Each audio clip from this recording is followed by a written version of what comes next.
Hey guys, my name is Cody and today we're going to be going through Australian Geographic's Eco Workshop, the Hydraulic Excavator. So first of all, let's open up the box and see what's inside.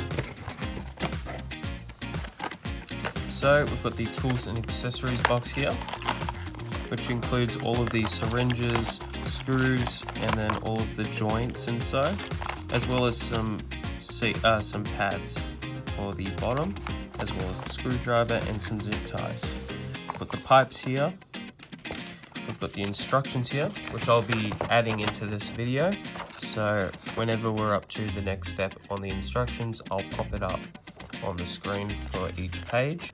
We've got the materials here, assembly, the understanding of hydraulic power and how it works, the steps, and then we've got some fun facts, warnings on the back.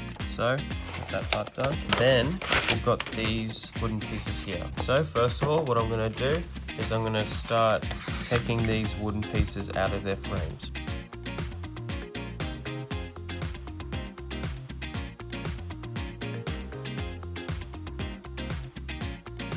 Alright guys, so now that I've just taken all of the wooden pieces out of the frames, what I'm going to do now is I'm going to grab this piece here with these two pieces, just like this. So this is the first step. We'll leave that to the side now, and what we're going to do is we're going to grab these two pieces here and connect them. We might as well do them for both, because we'll need to. And then we're going to grab another one of them and start connecting them together like this. So it should just look like this so far.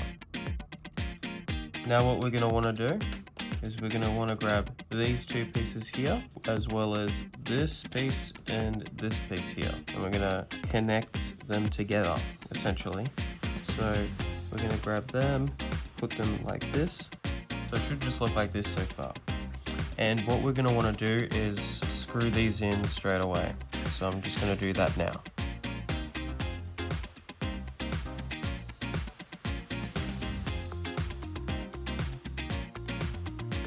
Alright guys, so for the next step, what we're going to want to do is grab our syringe here, and we're going to put these two hand parts inside these slits. So we're going to do that. What we're going to do now is we're going to use the zip ties to lock them in place. So we'll be locking them in place just around the top end here, as shown on the instructions.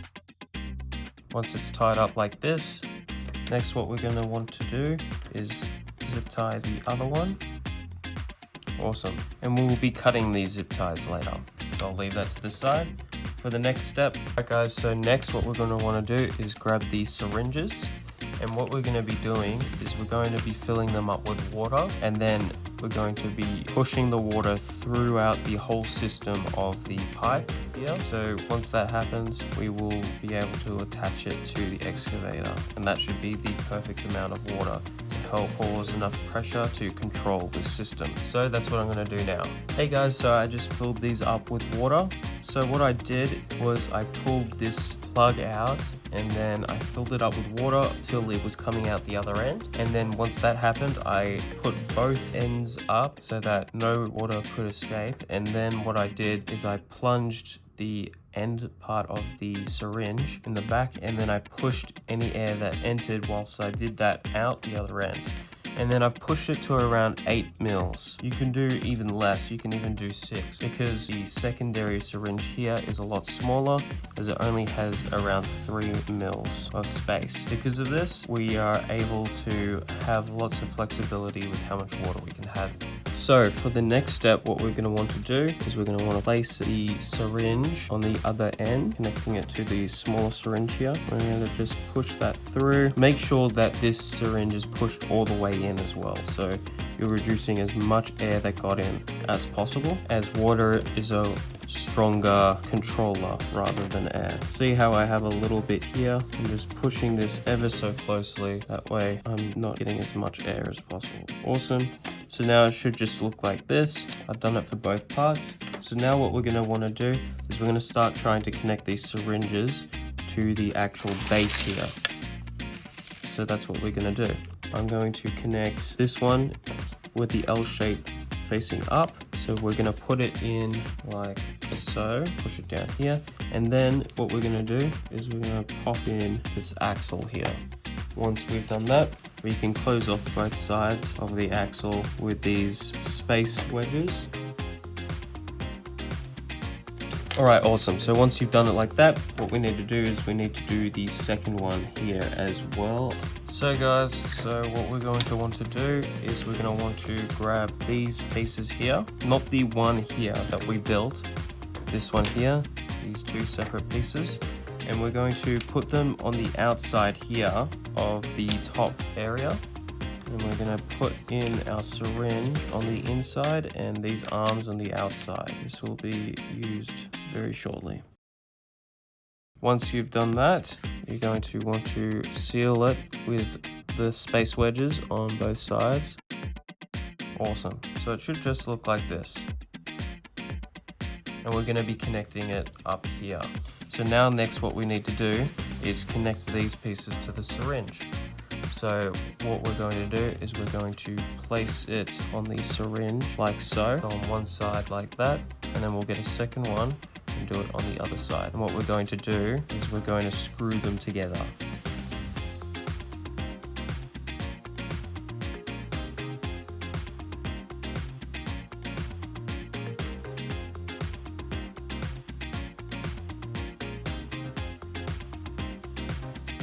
Alright guys, so once we've finished these pieces here, now what we're going to want to do is we're going to want to start connecting these arms here to this piece here.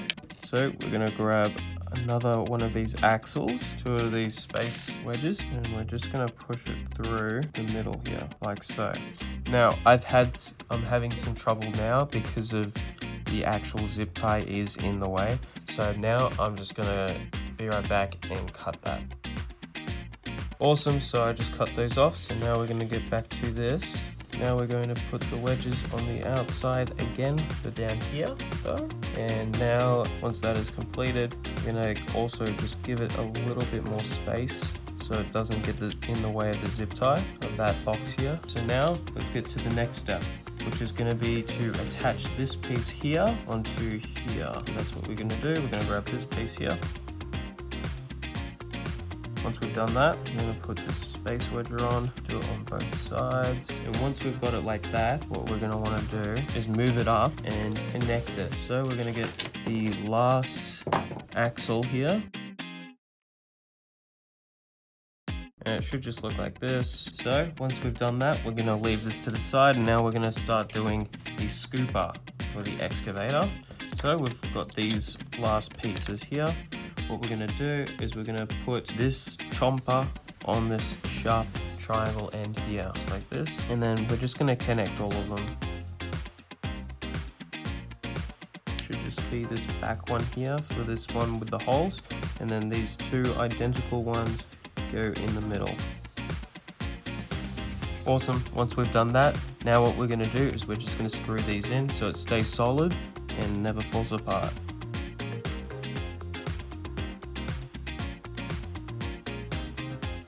Awesome, and now that we've completed the last piece to the puzzle, we're going to just slide it up here and we're going to connect it just like this. Awesome, so now we've got the whole setup finished. So now let's go to the reason why we use water for the hydraulics. First of all, the reason we use water in here instead of air is because water has a higher density than air.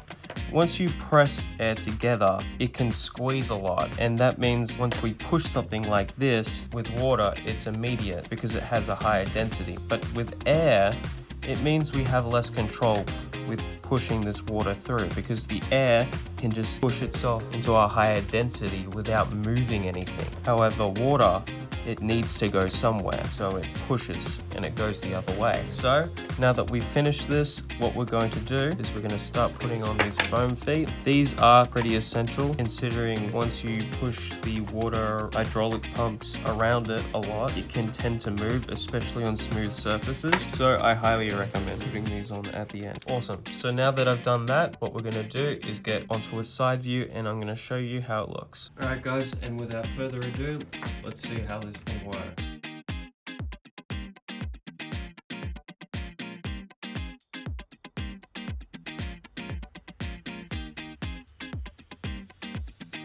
So guys, that was Australian Geographic's Eco Workshop, the Hydraulic Excavator. I hope you enjoyed this video and I hope the instructions help. Leave me a comment on how you think I went and what you want to see next. Give me a subscription and I hope I see you in the next video. Like and subscribe. Thank you very much.